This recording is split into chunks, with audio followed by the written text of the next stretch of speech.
Yo tout le monde, bienvenue à cette nouvelle vidéo qui va vous faire mourir de rire. On va parler des plus grosses tricheries des Jeux Olympiques.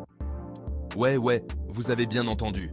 Même dans ce monde de bisounours, censé être fair-play et tout, il y a des gros malins qui tentent le diable. Alors, préparez le popcorn, on n'est pas sorti de l'auberge. C'est parti pour le top 10 des tricheurs les plus pathétiques et marrants de l'histoire des Jeux Olympiques. On commence direct avec une légende. Ou pas. Vous avez sûrement entendu parler de lui, même si vous n'êtes pas fan de cyclisme. Lance Armstrong, le cycliste qui a vaincu un cancer pour gagner 7 Tours de France. Un exploit incroyable, non? Un vrai warrior. Sauf que... Bah ouais, il y a un hic. Derrière cette façade de héros se cachait une vérité bien moins glorieuse. En vrai, Lance, c'était le roi du dopage. Il a utilisé des méthodes interdites pour booster ses performances. EPO, transfusion sanguine, il a tout essayé. Rien n'était trop extrême pour lui. Un vrai cocktail Molotov pour pédaler plus vite que son ombre. Il a littéralement redéfini les limites de l'endurance humaine, mais à quel prix? Le pire, c'est qu'il a nié pendant des années, avec un culot monstre. Il a trompé tout le monde, y compris ses fans les plus fidèles. Il jurait sur la tête de ses gosses. Le pauvre, il a même poursuivi en justice ceux qui osaient le défier. Mais bon, on le sait tous, la vérité finit toujours par se savoir. Les enquêtes ont fini par révéler l'ampleur de la tricherie. Adieu les titres, adieu les sponsors, bonjour la honte internationale. Il a tout perdu en un instant. La morale de l'histoire? Le dopage, c'est pas bien. Ça peut vous donner un avantage temporaire, mais les conséquences sont désastreuses. Et ça peut vous coûter cher, très cher. Non seulement en termes de carrière, mais aussi en termes de réputation et de respect. Année 1988, Jeux Olympiques de Séoul, le monde entier est aux aguets. Ben Johnson, le Canadien, explose le record du monde du 100 mètres en 9 secondes et 69 centièmes. Dingue. Sauf que, vous commencez à connaître la chanson, 3 jours plus tard, bam! Contrôle positif aux stéroïdes. Le record, poubelle. La médaille d'or, confisquée. La honte, totale. Le plus drôle, Johnson a toujours clamé son innocence, disant qu'il avait été victime d'un complot. Un complot? Sérieux? Qui irait saboter un athlète en lui filant des stéroïdes pour le rendre plus rapide? Accrochez-vous, on entre dans le monde impitoyable du patinage artistique avec Tonya Harding. Tonya Harding, une patineuse talentueuse mais controversée, a marqué l'histoire du sport d'une manière inoubliable. En 1994, sa rivale, Nancy Kerrigan, se fait attaquer à coups de barre de fer au genou. Cet incident choquant a secoué le monde du patinage artistique. Un vrai scénario hollywoodien. On aurait cru à un film dramatique, mais c'était bien réel. Sauf que le cerveau derrière ce coup foireux, c'est le mari de Tonya. Jeff Gillooly, son mari de l'époque, a orchestré cette attaque. Apparemment, il voulait être sûr que sa femme brille sur la glace. Une méthode extrême pour garantir la victoire. Un peu radical comme méthode, non? Cette histoire a mis en lumière les pressions et les rivalités dans le monde du sport. Le pire, c'est que Tonya a toujours juré sa bonne foi, affirmant qu'elle n'était pas au courant du complot, même si elle a fini par plaider coupable d'avoir fait obstruction à la justice. Résultat, une carrière brisée. Bannissement à vie du patinage artistique et elle devient la reine des garces du sport. Une fin tragique pour une athlète qui avait tant de potentiel. Chapitre 4, Marion Jones, la chute de la reine. Marion Jones, la sprinteuse américaine, c'était une star. Aux Jeux Olympiques de Sydney en 2000, elle rafle 5 médailles. Une vraie championne. Sauf que, oui, encore, derrière ce sourire ultra bright se cachait un lourd secret, le dopage. Pendant des années, elle a tout nié en bloc, allant même jusqu'à attaquer en justice ceux qui l'accusaient. Mais en 2007, la vérité éclate au grand jour.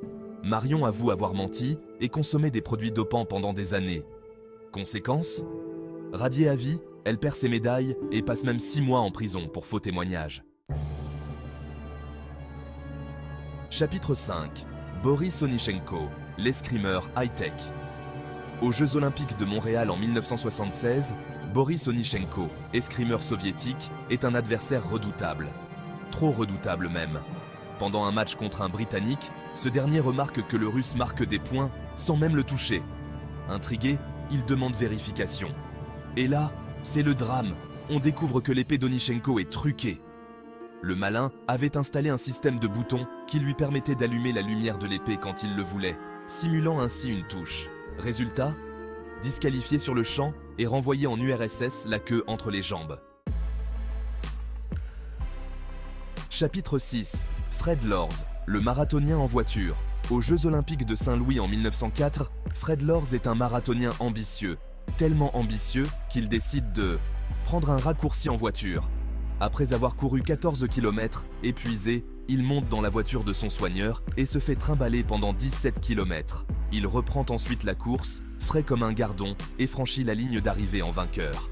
Sauf que, oui, je sais, encore, des spectateurs l'ont reconnu dans la voiture. Résultat, disqualifié évidemment. Chapitre 7. Dora Radjen, le secret le mieux gardé des Jeux. Aux Jeux Olympiques de Berlin en 1936, Dora Radjen, une athlète allemande, remporte la médaille d'or en saut en hauteur chez les femmes. C'était un moment de gloire pour l'Allemagne nazie, qui cherchait à démontrer sa supériorité sur la scène mondiale à travers le sport. Sauf que, vous commencez à piger le truc ? Les spectateurs et les officiels étaient perplexes. Quelque chose ne semblait pas tout à fait normal. Dora n'était pas vraiment Dora. En réalité, il s'appelait Heinrich et était un homme. Heinrich Radjen avait été contraint de vivre une double vie, cachant sa véritable identité sous la pression immense du régime nazi. Il aurait été forcé par les nazis de participer aux Jeux en tant que femme. Le régime nazi utilisait tous les moyens possibles pour atteindre ses objectifs, même si cela signifiait manipuler et exploiter ses propres citoyens. L'histoire ne dit pas s'il a été démasqué à cause d'une barbe de 3 jours ou d'une voix un peu trop grave. Peut-être que c'était une combinaison de plusieurs facteurs qui ont éveillé les soupçons.